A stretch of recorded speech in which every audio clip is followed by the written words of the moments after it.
again, fellow teachers, to the program that's specially for us, Physics in Everyday Life. In our previous episode, we talked about energy. We said that energy can be transferred from one body to another.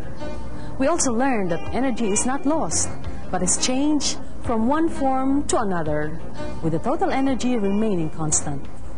Remember this principle? I'm sure you do. Today we shall continue our lesson on energy with focus on power and efficiency of machines.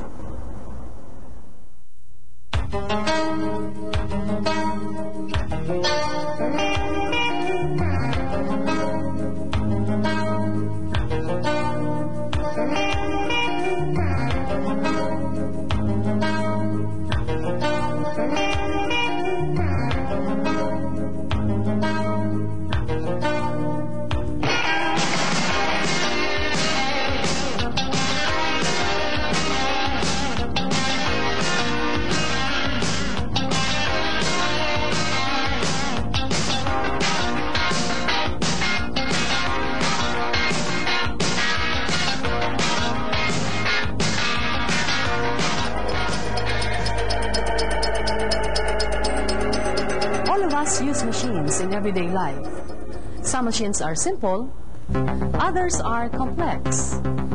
One of the things we should consider when buying a machine or an engine is its power. Power is defined as the rate of doing work. In equation form, we have it here. Power is equal to the work divided by time, or P is equal to W over T. In terms of energy, power is the rate of energy transferred. The unit of power is here. It is watt, or W. 1 watt equals 1 joule of work, or energy transferred per second. So we have it here. 1 watt is equal to 1 joule per second. The power ratings of appliances are also expressed in watts. On the other hand, power ratings of engines are often indicated in horsepower.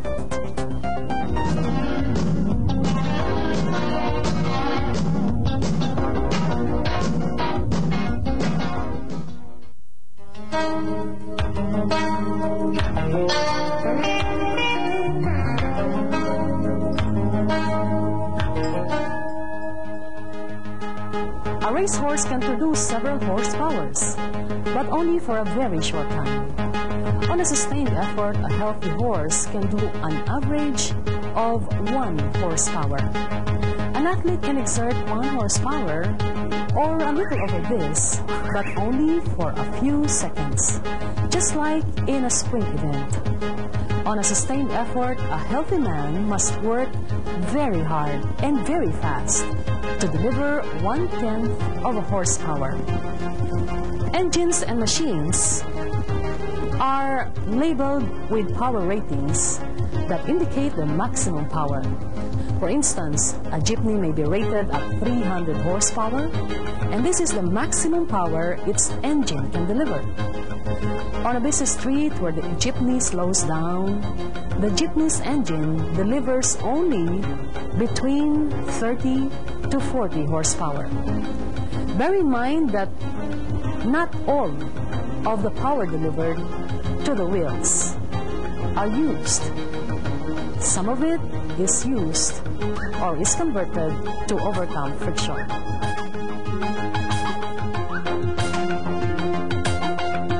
Now let's talk about machines. Machines do work.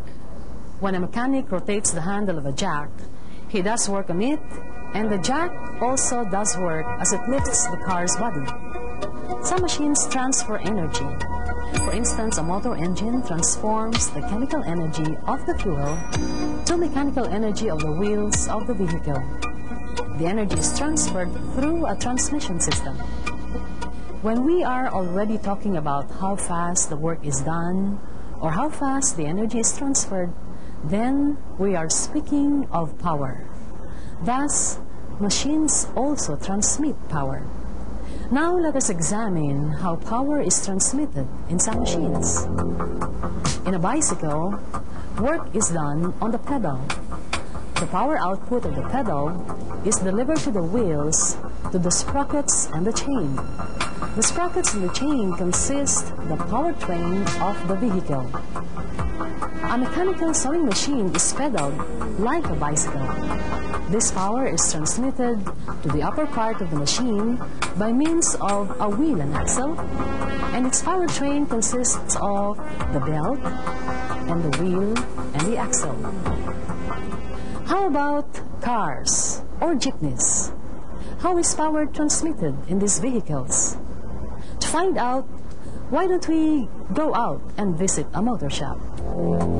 Fellow teachers, we're now at the Meralco Foundation, and with us is the head of the automotive department, Mr. Rafi Capule. So, good morning, Mr. Capule, and welcome to our program, Physics in Everyday Life. Good morning, Dr. Domingo. Thank you for giving me a chance to be with you and all the physics teachers out there watching this program. Mr. Capule, our lesson for today is about power transmission of vehicles. Will you please explain to us how power is transmitted in motor vehicles like cars and jeepneys?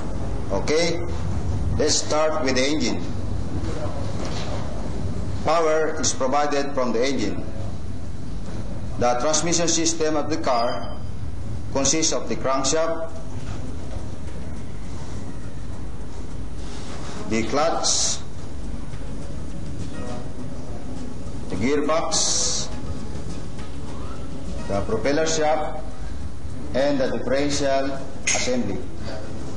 Now, when the engine is switched on, the battery becomes connected to the starter, and the fuel enters the valve. This causes the spark plug to ignite and fuel combustion takes place. The engine piston starts to move up and down. As the piston moves up and down, the crankshaft rotates. The propeller shaft also rotates because it is connected to the crankshaft. This causes the rear wheel to move. You can see that the power from the engine is transmitted to the crankshaft, then to the propeller shaft, and then to the wheels. Okay, so Mr. Capule, what is the function of the gearbox here? Well, the gearbox enables the driver to obtain the most efficient engine speed in relation to the speed of the car. It consists of a set of gears, the gear stick, which is connected to the gearbox. It is found near the driver's seat.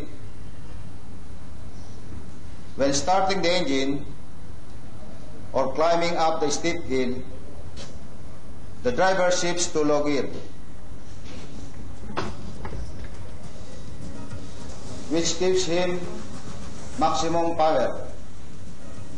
At the low gear, the engine runs fast, but the car moves slowly. The result is that the wheel exerts greater force against the ground. In effect, the wheels move slowly. On a higher gear,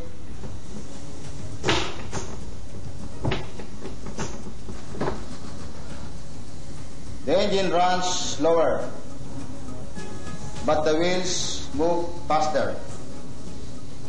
In this case, the wheels exert less force against the ground, and the car runs faster. For example, when we start the engine, we go on first gear. When the car is already running, we slowly shift to second gear.